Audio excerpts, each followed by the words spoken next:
भक्तो मे नारायण।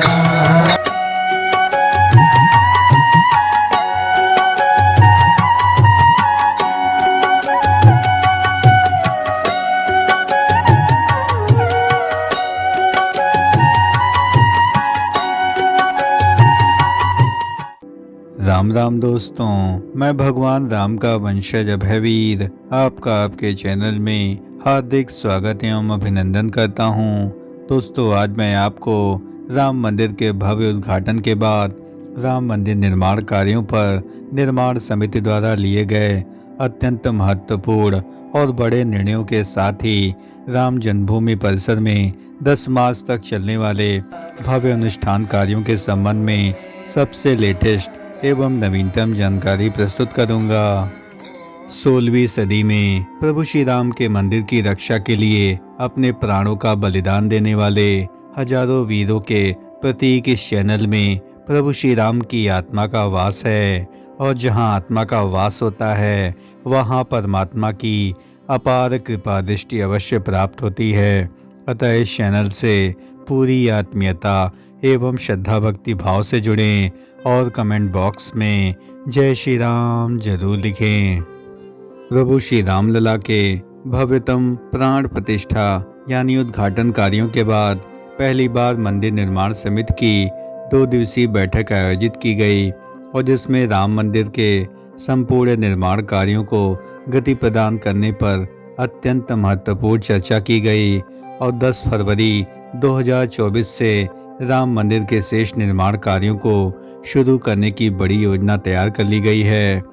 बड़ी योजना के संदर्भ में निर्माण समिति की बैठक में विचार विमर्श किया गया, और साथ ही राम दरबार को विकसित करने की जो समय सीमा है वह दिसंबर 2024 तय की गई।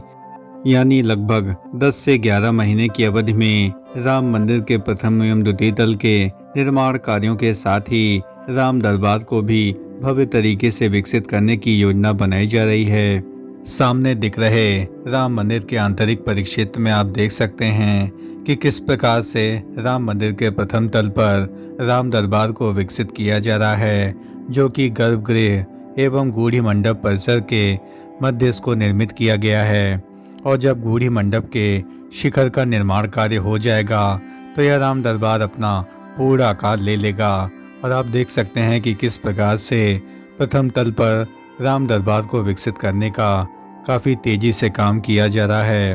और राम दरबार में प्रभु श्री राम के साथ माता सीता और उनके समस्त अनुजगण के साथ साथ भगवान हनुमान का भी चित्रण किया जाएगा। और मंदिर के निचले चबूतरे पर आइकोनोग्राफी के माध्यम से पत्थरों पर मूर्तियां उकेरने का काम भी अभी लगातार बाकी है, क्योंकि राम मंदिर प्रवेश करने पर लगभग 70 पिलर्स पर ही नक्काशी के काम हो पाए थे। लेकिन अब संपूर्ण राम जन्मभूमि परिसर में जहां जहां मूर्तियों के निर्माण कार्य होने हैं उन सभी को पुनः आरंभ कर दिया जाएगा। राम मंदिर निर्माण कार्यों पर एक अत्यंत महत्वपूर्ण और नई जानकारी सामने आ रही है कि श्री राम जन्मभूमि परिसर में सप्त मंडपम की परिकल्पना जल्द ही साकार होने वाली है, और परिसर में एक बड़े आकार के मंडप का भव्य निर्माण कार्य किया जाएगा, और जिसमें श्री राम के समकालीन 7 पात्रों के छोटे छोटे मंदिर बनाए जाएंगे, और इन्हें ही सप्त मंडपम कहा जाता है। और इस विषय में कार्यदायी संस्था L&T के इंजीनियर्स ने हमें जानकारी दी कि सप्त मंडपम में महर्षि वाल्मीकि, महर्षि वशिष्ठ,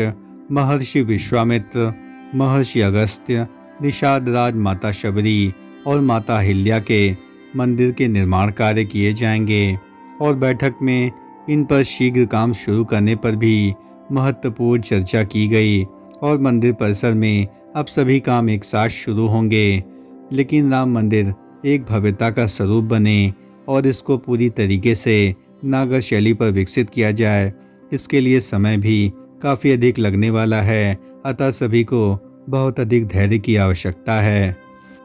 वर्तमान में श्री राम जन्मभूमि परिसर में लाखों की संख्या में श्रद्धालुओं की आवक को देखते हुए निर्माण कार्यों को ठीक प्रकार से संचालित करना संभव प्रतीत नहीं हो रहा था। लेकिन निर्माण समिति की बैठक के बाद अब धीरे धीरे श्रमिकों को श्री राम जन्मभूमि परिसर में लाया जाएगा और राम मंदिर के प्रथम एवं द्वितीय तल के निर्माण कार्यों में जो भी कार्य शेष बचे हैं उनको पूर्ण किया जाएगा और इसके लिए 10 फरवरी से सभी निर्माण कार्यों को चालू कर दिया जाएगा। प्राण प्रतिष्ठा कार्यों से पूर्व राम जन्मभूमि परिसर में निर्माण कार्यों के लिए 4,500 से अधिक श्रमिक कार्यरत थे, लेकिन अब इनकी संख्या को काफ़ी अधिक कम किया जाएगा और धीरे धीरे श्रमिकों की संख्या को बढ़ाया जाएगा, क्योंकि प्रथम एवं द्वितीय तल पर जो भी मंडपों के शीर्ष के निर्माण कार्य होने हैं उनको पहले प्राथमिकता दी जाएगी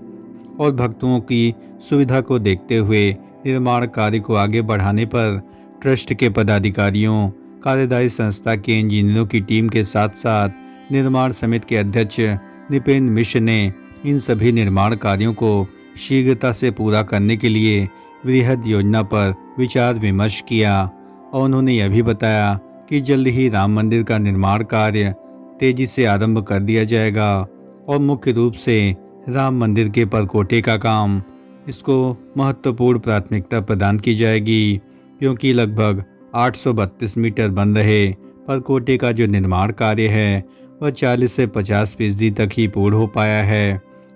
निर्माण समिति की बैठक में यह भी अहम निर्णय लिया गया कि परिसर में सभी सड़कों का निर्माण, प्रकाश व्यवस्था, सुरक्षा उपकरण लगाने का काम, तीर्थयात्री सुविधा केंद्र यानी पब्लिक फैसिलिटी सेंटर का शेष काम रामनवमी से पूरा करने का लक्ष्य रखा गया है एवं परिसर में सफाई के लिए एक कंपनी को इसका संपूर्ण ठेका दे दिया गया है और जिसके 50 कर्मचारी रोजाना श्री राम जन्मभूमि परिसर की सफाई करते रहेंगे और निर्माण कार्यों के बीच निर्बाध दर्शन की कार्ययोजना भी भव्य तरीके से तय की गई है।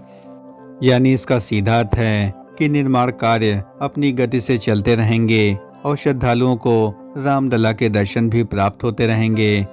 सामने आप देख सकते हैं कि श्री राम जन्मभूमि परिसर में भव्य रागोत्सव का आयोजन किया जा रहा है। यहाँ पर दक्षिण के आचार्यों द्वारा रागोत्सव का भव्य प्रदर्शन किया जा रहा है और यहाँ पर विविध वाद्य यंत्रों एवं संगीत के समागम के साथ ही संपूर्ण राम जन्मभूमि परिसर में इसी प्रकार से अनुष्ठानिक प्रक्रिया को किया जा रहा है।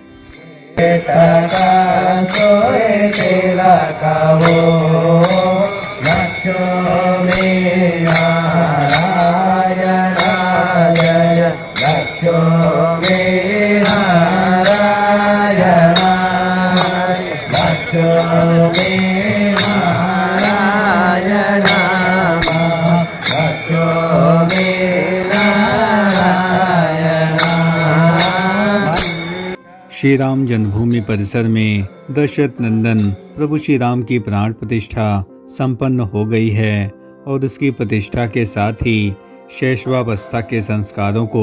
संपादित करने के लिए तीसरे चरण का अनुष्ठान भी कई दिनों से चल रहा है और यह 48 दिनों तक चलेगा और इस मंडल पूजन में भगवान का अभिषेक व हवन के साथ साथ विविध ग्रंथों का पारायण भी एक साथ किया जाएगा।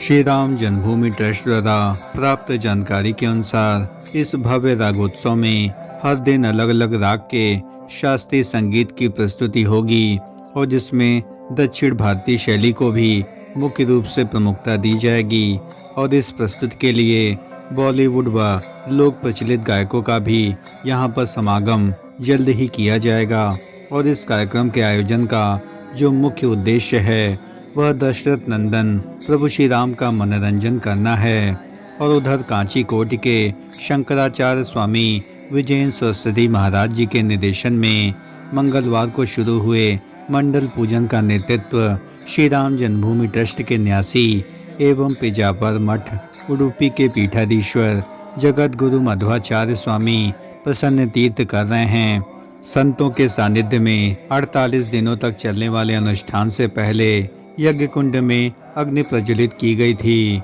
और गर्भगृह के बाहर प्रांगण में 108 रजत कलशों में वैदिक मंत्रोच्चार के साथ ही प्रभु श्री रामलला का महाभिषेक किया गया और नूतन मंदिर के प्रांगण में रागोत्सव कार्यक्रम पिछले 10 दिनों से आयोजित किया जा रहा है और यहाँ पर 10 मार्च तक इसी प्रकार से रागोत्सव कार्यक्रम आयोजित होते रहेंगे। और इस संबंध में जगत गुरु मध्वाचार्य स्वामी तीर्थ ने हमें जानकारी दी कि मंडल पूजन का शिव विग्रह के दैवी प्रभाव के साथ ही उसमें सानिध्य भाव भी लाना होता है। और इस अनुष्ठान में प्रतिदिन कलशाभिषेक और शिव विग्रह का अभिमंत्रणम व न्यास के अलावा आरती पूजा होती है।